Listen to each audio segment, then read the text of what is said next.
Marrakesh is Morocco's tourist town lying at the foot of the Atlas Mountains. It's a colourful city with French-style cafes and restaurants. And it is here that the United Nations Economic Commission for Africa brings together countries to close the intra-Africa trade gap.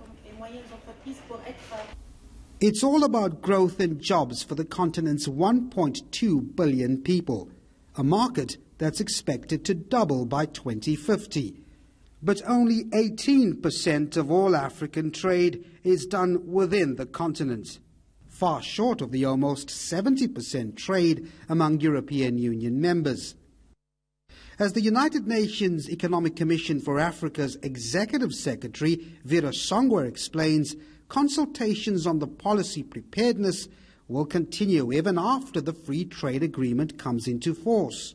So we're working with each country to say, let's look at your export list. Let's look at what you trade. Let's look at how well you're doing. Let's look at who is buying from you and seeing how we can improve those processes. We have what we are also calling the Boosting Inter-Africa Trade program, which is essentially working to really remove the border controls, because the morning after, we need to understand how customs is going to work differently.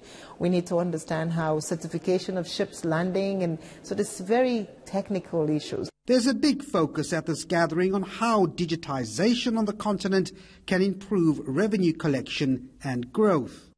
That if you use digitization to improve your tax collection, you take away the middleman, and collection goes up. South Africa has an example improving administration. They were able to reduce costs by 22%, increase collection. That goes into improving infrastructure and creating better jobs. Stronger trade means more markets and more factories creating jobs. It's another gathering aimed at harmonizing the continent's growth potential and uplifting livelihoods. Delegates here believe that double-digit growth for Africa is possible with the right political will. Devan Murugan, Marrakesh, Morocco.